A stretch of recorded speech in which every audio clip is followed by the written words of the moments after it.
جی بتائیے، اگر پتہ ہو تو میں بتا دوں گا ورنہ معذرت۔ کسی نے مجھ سے پوچھا تھا کہ محمد صلی اللہ علیہ وسلم کو جب امت میں نام آئے تو علی رضی اللہ تعالیٰ عنہ کی، ان کو علی کرم اللہ وجہ بھی کہتے ہیں، جی اور کوئی صحابہ کرام کو رضی اللہ عنہ اور عنہ بھی کہتے ہیں، جی تو علی شیعہ تھا وہ غالباً، جی علی رضی اللہ تعالیٰ عنہ یا ان کو کرم اللہ وجہ کیوں کہتے ہیں، محمد صلی اللہ علیہ وسلم کیوں کہتے ہیں، یہ ڈفرینس کیوں پیدا ہو گئی؟ اچھا وجہ یہ ہے، ایک تو رسول پاک صلی اللہ علیہ وسلم کے لیے درود شریف ہے صلی اللہ علیہ وسلم، یہ قرآن شریف سے ثابت شدہ ہے، ان اللہ ملائکتہ یصلون علی النبی، اللہ تعالیٰ بھی درود بھیجتا ہے اور فرشتے بھی درود بھیجتے ہیں اور تم بھی پڑھو۔ تو اس کی وجہ سے چونکہ رسول پاک صلی اللہ علیہ وسلم کے لیے ڈائریکٹ ثابت ہے کہ اللہ اور اللہ کے فرشتے درود و سلام نازل فرماتا ہے اور وہ کرتے ہیں اللہ سے دعا، تو اس وجہ سے صحابہ کرام سارے رسول اللہ صلی اللہ علیہ وسلم کے لیے ایک احتراماً صلی اللہ علیہ وسلم کا لفظ استعمال کیا۔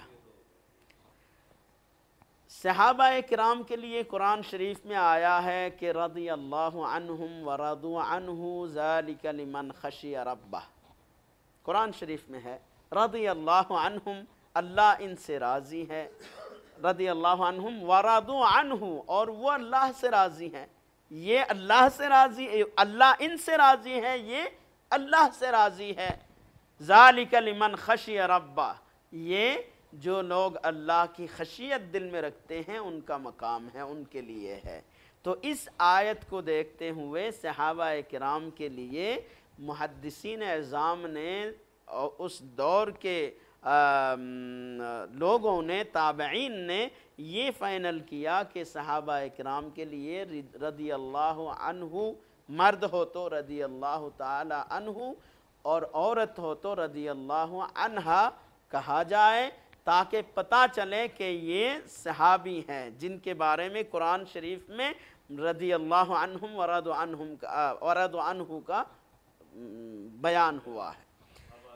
حضرت علی المرتضیٰ رضی اللہ تعالی، حضرت علی المرتضیٰ رضی اللہ کرم اللہ تعالی وجہہ، کرم اللہ تعالی وجہہ کا معنی ہے اللہ تعالیٰ تمہارے چہرے کو برگزیدہ بنائے، بزرگ بنائے، مکرم بنائے، کرمہ یکرم تکریماً، بزرگوں جیسا بنا دے، یعنی دعائیہ کلمہ ہے، یہ اصل میں رضی اللہ تعالی عنہ سے کم ہے۔ کرم اللہ وجہہ کا جو لفظ ہے یہ رضی اللہ عنہ سے کم ہے۔ کیوں کم ہے؟ وہاں تو اللہ راضی ہوا ہے ان سے، اس بات کی گواہی دی جا رہی ہے۔ جب میں کہتا ہوں کہ ابو بکر صدیق رضی اللہ عنہ، ابو بکر صدیق وہ ہے جن پہ اللہ راضی ہوا، اور یہاں کہا جا رہا ہے کہ علی کرم اللہ وجہہ، علی جن کے چہرے کو اللہ تبارک و تعالی برگزیدہ بنائے، یہ ہے میری طرف سے دعا اور وہ ہے میری طرف سے گواہی اللہ کی رضامندی کی۔ تو یہ کرم اللہ تعالی وجہہ حضرت علی المرتضیٰ کے لیے بولا جاتا ہے، اور یہ حدیث پاک میں آیا ہے۔ حضرت علی المرتضیٰ رضی اللہ تعالی عنہ رسول پاک صلی اللہ علیہ وسلم کے گھریلو خدمات میں بہت سارے خدمات انجام دیا کرتے تھے۔ ان خدمات میں سے سودے لانا، بازار کے لیے جانا، مختلف کام حضرت علی المرتضیٰ کے ذمہ جو تھے وہ حدیث پاک میں واضح طور پہ بیان آیا ہے۔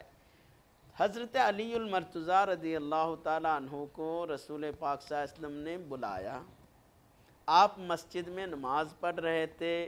یہ امام ثعلبی نے تفسیر ثعلبی کے اندر بیان کیا ہے بلکہ امام ماوردی نے تفسیر النکت والعیون میں بھی بیان کیا ہے. حوالہ ضروری محسوس ہو رہا ہے، اس لیے حوالہ پیش کر رہا ہوں. بلایا، حضرت علی المرتضیٰ نماز پڑھ رہے تھے. بلاوا سنتے ہی نماز توڑ کے، نماز کے حالت میں ہی، توڑنا تو میں نہیں کہوں گا، نماز کے حالت میں ہی آ گئے. اور آپ نے بازار کے لیے بھیجا، کسی چیز کے لیے بھیجا، وہ چلے گئے اور وہاں سے سودے وغیرہ سب لے کے واپس آئے. تو اجازت کے انداز میں آپ نے کوئی انداز ظاہر کیا کہ یا رسول اللہ صلی اللہ علیہ وسلم اجازت دیں، مجھے نماز پڑھنی ہے. تو آپ نے تفصیل پوچھا تو انہوں نے کہا کہ میں یا رسول اللہ صلی اللہ علیہ وسلم میں نماز کے حالت میں تھا، تو آپ نے بلایا تو میں آ گیا. تو ظاہر سی بات ہے کہ نماز نفلی کوئی نماز ہوگی، کیونکہ اگر فرض نماز کا وقت ہوتا تو رسول اللہ صلی اللہ علیہ وسلم خود شامل ہوتے. تو آپ نے پوچھا کہ علی کیا کرو گے؟ نماز چھوڑ کے آ گئے ہو، اب کیا کرو گے؟ کیا نماز کو پوری کرو گے یا نماز کو دہراؤ گے، سرے ہی سے نماز پڑھو گے؟ حضرت علی المرتضیٰ رضی اللہ تعالی عنہ نے ارشاد عرض کیا کہ یا رسول اللہ صلی اللہ علیہ وسلم، رب تبارک و تعالی کا حکم ہے کہ جب بھی اللہ و رسول تمہیں بلائے فوراً آ جاؤ. قرآن شریف کا یہ حکم ہے سورہ حجرات کے اندر، جب بھی تمہیں اللہ و رسول بلائے فوراً آ جاؤ. تو اللہ و رسول کے بلانے پہ جب آنے کا حکم ہے تو میں نماز میں آ گیا، تو یہ بھی تو عبادت ہے نا، عبادت ہے. اور آپ وہ ذات ہیں جن پر نماز میں سلام پڑھا جاتا ہے، تو میں نے آپ کی خدمت کی ہے، تو مجھے بات یہ سمجھ آ رہی ہے کہ میں ادھوری جو نماز چھوڑ کے گیا ہوں اس کو ہی پوری کر دیتا ہوں، دہرانے کی ضرورت نہیں ہے. تو آقا کریم صلی اللہ علیہ وسلم اس جواب میں اتنا خوش ہوئے کہ تمہیں دین کا مسئلہ سمجھ آ گیا، تو آپ نے فرمایا کرم اللہ وجہک، اے علی تمہارے چہرے کو اللہ تبارک و تعالی بزرگ چہرہ بنائے. اس حدیث سے لوگوں نے اس دعا کو نقل کر کے کرم اللہ وجہہ، کرم اللہ وجہہ کا ایڈ کیا ہے. مگر کرم اللہ وجہہ سے یہ تو دعا ہے، نبی کی دعا تھی. ہماری دعا اور نبی مکرم صلی اللہ علیہ وسلم کی دعا میں تو آسمان و زمین کا فرق ہے، بلکہ یہ مثال بھی نہیں ہے. تو یہ تو ہماری طرف سے دعا ہے، مگر رضی اللہ عنہ گواہی ہے. اس وجہ سے علی المرتضیٰ رضی اللہ تعالی عنہ کہنا زیادہ افضل ہے کرم اللہ تعالی وجہہ کہنے سے. بات یہ ہے جی.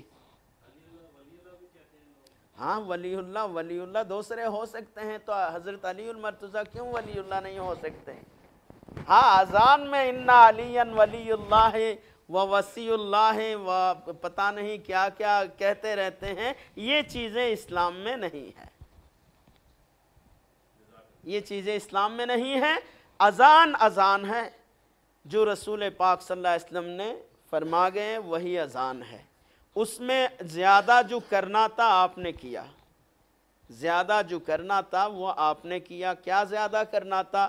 الصلاۃ خیر من النوم، اس کو آپ نے اذان پہ ایڈ کرنا تھا. یہ رسول پاک صلی اللہ علیہ وسلم کی طرف سے ہے. الصلاۃ خیر من النوم، فجر کے اذان میں جو اضافہ ہے یہ اذان پہ اضافہ رسول پاک صلی اللہ علیہ وسلم کی طرف سے ہے اور کسی کی طرف سے، کیونکہ اذان شعائر اسلام ہے.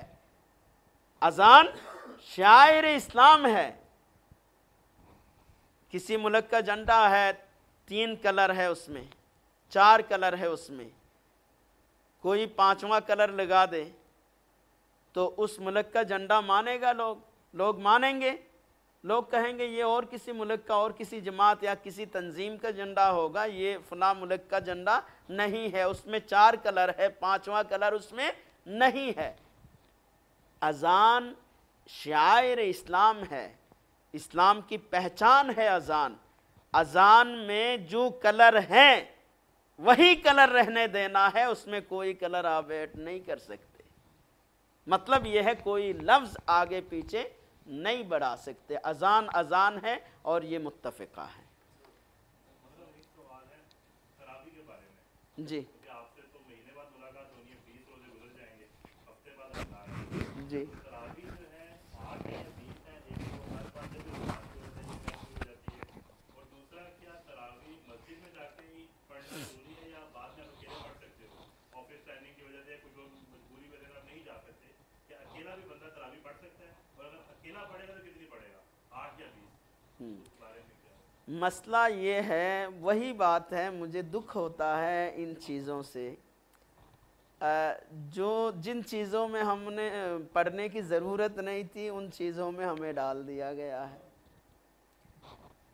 سرہی سے تراویح جو ہے یہ اس کا مقام متعین کرے کہ یہ واجب ہے، فرض ہے، کیا ہے، نہ واجب ہے نہ فرض ہے، اس کو سنت مؤکدہ کہا جاتا ہے، کیونکہ رسول پاک صلی اللہ علیہ وسلم ہمیشہ تراویح کی نماز پڑھتے رہے۔ اب تراویح سنت مؤکدہ ہے اور تراویح کی جماعت جو ہے یہ سنت نہیں ہے۔ حضرت فاروق اعظم رضی اللہ تعالیٰ عنہ، حضرت عمر فاروق اعظم رضی اللہ تعالیٰ عنہ نے اس کو ایڈ کیا، جمع کیا، اس میں اضافہ کیا کہ لوگ اکیلا اکیلا نماز پڑھیں گے تو تراویح پڑھ پائیں گے، سستی ہو جائے گی، غفلت ہو جائے گی اور سہولت ہوگی لوگوں کے لیے، ایک امام میں جمع کر دیا۔ یعنی حضرت ابی بن کعب رضی اللہ تعالیٰ عنہ قرآن شریف سناتے تھے اور لوگ آ کے جمع ہو کے قرآن شریف سنتے تھے۔ اب مسئلہ یہ ہے، سوال یہ ہے کہ یہ جو تراویح کی جماعت جو رسول اللہ صلی اللہ علیہ وسلم سے ثابت نہیں ہے، تراویح کی جماعت رسول اللہ صلی اللہ علیہ وسلم سے ثابت نہیں ہے۔ فرمایا کہ اگر میں اس طرح سے تراویح تمہارے ساتھ پڑھوں، مجھے ڈر ہے کہیں اللہ تبارک و تعالیٰ فرض نہ کر دے۔ بچانے کے لیے، امت کو مشقت سے بچانے کے لیے آپ نے تراویح کی جماعت کو نہ سنت قرار دیا، نہ واجب نہ فرض۔ تو تراویح کی جماعت کیا ہے؟ سوال جب تحقیق میں جائیں گے تو تراویح کی جماعت کے لیے یہ جواب آئے گا کہ تراویح جماعت کے ساتھ پڑھنی ہے اور جماعت کے ساتھ تراویح جو ہے اس کی اجازت ہے۔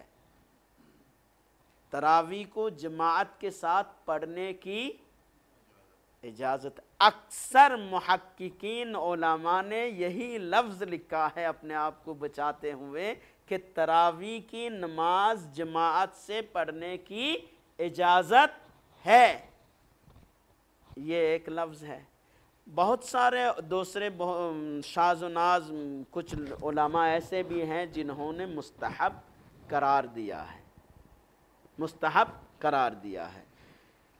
کچھ دو چار علماء ایسے بھی ہیں جنہوں نے یہ اس زاویے سے کہ سنت کی جماعت سنت ہے، حالانکہ یہ قابل قبول بات نہیں ہے۔ جو محققین کی بات ہے، جو بات مضبوط ہے، اپنا دامن بھی بچ جائے گا، لوگوں کو جواب دینے کی بھی سکت باقی رہے گی، وہ بات یہ ہے کہ تراویح جماعت سے پڑھنے کی اجازت ہے۔ اگر کوئی نہ پڑھے تو گنہگار نہیں ہے۔ بات سمجھ لیجئے گا، تراویح نہ پڑھنا اور بات ہے، تراویح جماعت سے نہ پڑھنا اور بات ہے۔ تراویح جماعت سے پڑھنے کی اجازت ہے۔ اجازت کب ہوتی ہے؟ شوق ظاہر کیا کہ میں یہ کام کرنا چاہتا ہوں، ختم قرآن کرنا چاہتا ہوں، میرے لیے اجازت ہے؟ ہاں، آپ کے لیے اجازت ہے۔ اگر کوئی نہ کرے تو گنہگار نہیں ہے۔ تراویح اگر چھوڑ دے، جماعت کی بات کر رہا ہوں میں، اگر تراویح چھوڑ دے، جماعت تو الگ بات ہے، اگر تراویح چھوڑ دے تو وہ بندہ گنہگار ہے، سنت مؤکدہ کے ترک کرنے والا کہلائے گا۔ اب کتنی رکعتیں پڑھیں؟ رکعتوں کے حوالے سے 20 رکعت والی روایت ہے، صحیح ہے، رسول اللہ صلی اللہ علیہ وسلم نے 20 رکعت تراویح پڑھی۔ لوگوں کو شک پڑا کہ یہ 20 رکعتیں جو ہے صرف تراویح کی نہیں بلکہ عشاء کی نماز بھی ملا کے 20 رکعتیں ہوئی ہیں۔ تو پھر عشاء کی نماز نکال دیجیے 4 رکعت، 4 رکعت جب نکال دیں گے تو کتنی رکعتیں رہیں گی؟ 16 رکعتیں رہیں گی۔ 4 رکعت سنت اور نوافل جو جماعت کے بعد ہے، جو متفقہ رکعتیں ہیں وہ گن رہا ہوں، وہ 4 اگر آپ نے نکال دی تو 12 رہ گئی، ایک روایت بن گئی۔ میری بات سمجھ آ رہی ہے؟ ایک روایت بن گئی 12 کی، 12 12 12 12 12 12 رکعت والی ایک روایت بن گئی ہے۔ رسول پاک صلی اللہ علیہ وسلم دوسرے روز آئے، 8 رکعتیں تراویح پڑھی اور وطر پڑھے بغیر آپ گھر کے اندر چلے گئے، اور اسی دن یہ فرمایا کہ مجھے ڈر ہے کہیں اللہ تبارک و تعالیٰ یہ نماز میری امت پہ فرض نہ کر دیں، اس لیے میں جا رہا ہوں۔ مطلب یہی ہے کہ اس لیے میں جا رہا ہوں گھر کے اندر۔ تو یہ روایت اس حد تک کی نہیں ہے کہ اس کو ہی متعین کر لیا جائے کہ 8 ہی ہے، کیونکہ پہلے روز 20 رکعت کی روایت موجود ہے۔ اور عمل امت میں اگر آپ دیکھیں تو مکہ مکرمہ میں 20 رکعتیں کہاں سے آئیں؟ مدینہ منورہ میں 20 رکعتیں کہاں سے آئیں؟ کیونکہ تسلسل اگر آپ دیکھیں تو جاتے جاتے یہ بھی ایک ہمارے ساتھ جو ہے سپورٹ کے طور پہ ایک پوائنٹ ہے کہ اگر رسول اللہ صلی اللہ علیہ وسلم نے 8 رکعت ہی تراویح پڑھنے کی عادت تھی اور صحابہ اکرام 8 ہی پڑھتے تھے، تو پھر یہ 20 کہاں سے پڑھنے لگ گئے مکہ مکرمہ اور مدینہ منورہ میں؟ تو لامحالہ ماننا پڑے گا کہ صحابہ اکرام کی عادت، رسول پاک صلی اللہ علیہ وسلم کی عادت تو آپ کو پتہ چل گیا کہ آپ باہر آ کے نماز پڑھنے سے ڈرتے تھے کہ کہیں فرض نہ ہو جائے۔ تو صحابہ اکرام کو جب فاروق اعظم نے جمع کیا اس وقت کتنی رکعتیں پڑھتے تھے؟ اس وقت 20 رکعتیں پڑھتے تھے۔ صحابہ اکرام 20 پڑھتے تھے، صحابہ اکرام 20 پڑھتے تھے۔ اس وجہ سے حرمین شریفین میں ابھی تک وہی تسلسل باقی ہے۔ رہی بات آپ کے سوال کے انداز میں میرا جواب کا انداز ہے، رہی بات تراویح اگر کوئی نہ پڑھے، علیکم بسنتی و سنت خلفائی الراشدین المہدیین، میں تم پر میری سنت بھی ضروری ہے اور میرے خلفاء کی سنت بھی ضروری ہے۔ فاروق اعظم نے جب یہ متعین کر دیا ہے تو سنت فاروقی کے طور پہ ہم اس کو سنت کے طور پہ، سنت زائدہ مؤکدہ نہیں، سنت زائدہ کے طور پہ ادا کریں گے، ثواب پائیں گے۔ اگر کوئی ادا نہ کرے تو اس پہ گناہ کا کوئی الزام نہیں لگے گا۔ جماعت اور تراویح اگر کوئی 8 پڑھتا ہے تو ہے نا ایک روایت ان کے پاس بھی، کوئی 12 پڑھ رہا ہے نا روایت ان کے پاس بھی، کوئی 20 پڑھ رہا ہے نا روایت ان کے پاس بھی، تو جھگڑنے کی کیا ضرورت ہے؟ بہرحال 8 پڑھنے والوں کو گناہگار نہیں قرار دیا جا سکتا۔ 20 احناف کے نزدیک 20 ہے، لیکن وہ اسی مسئلے کے مطابق یعنی نہ پڑھے تو اگر وہی بار بار میں آپ کو یہ بات سمجھانا چاہ رہا ہوں، سرے ہی سے تراویح کوئی نہ پڑھے تو کیا ہوگا؟ کچھ ہوگا؟ گنہگار قرار دینے کے لیے دلائل موجود ہیں؟ نہیں ہے۔ تو جب سرے ہی سے نہ پڑھنے والے کو گنہگار آپ نہیں کہہ سکتے ہو تو 20 کو 8 پڑھنے والوں پر گناہ کا الزام کیسے لگائیں گے؟ بہرحال 20 پڑھنے والوں کو بدعتی کہنا